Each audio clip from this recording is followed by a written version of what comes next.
was it like for being involved in such a period film? I mean, there's even touching on the steampunk realm a little bit, and to be involved with such a character with the intense history that is Sherlock Holmes. Well, again, it was just so odd to me. I've been saying to Joel shortly after the success of Iron Man, I was like, dude, where's our franchise? And he was like, give me a minute.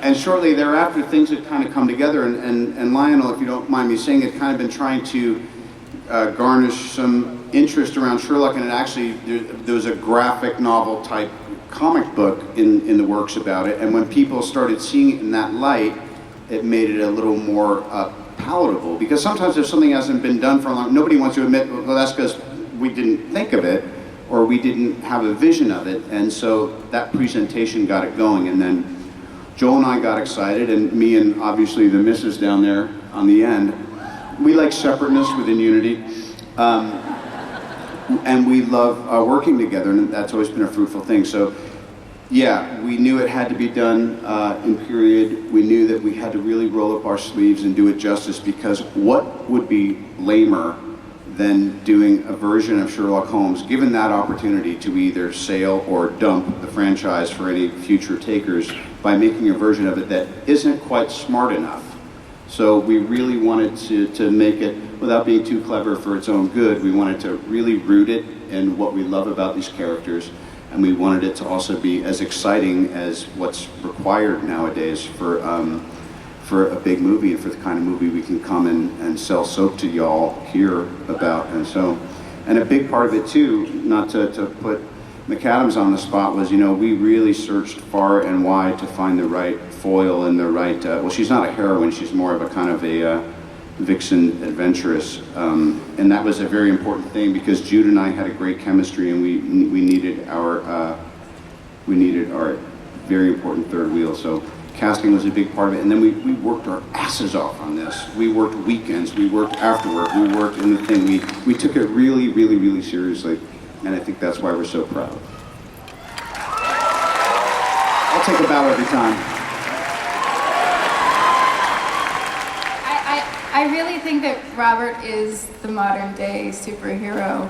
I mean, you should see him work. It's incredible. And I know you see it all on screen, but to see him work over 3 months, and you're so committed, so ripped in this film. Not anymore, but I was. You're on vacation, right? Yeah, kind of. I'm on the Atkins diet. It's working. We had fun, right? Next. Yeah, we did. Hi, this question's for Robert Downey Jr. What did you like about your character? Well, I like a challenge, and I hadn't really done dialect of a specific nature for a while. I mean, you could say Tropic Thunder was a dialect of but it kind of reminded me of doing Chaplin. I knew it would be one of those. I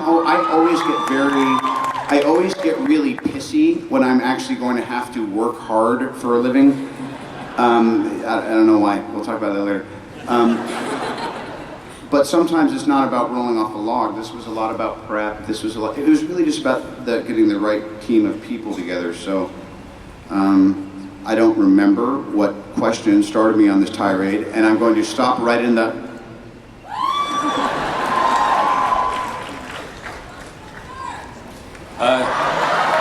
This question's for Robert.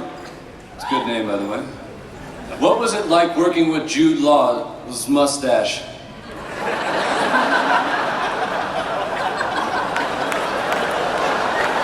This is the question we've all been waiting for, thank you.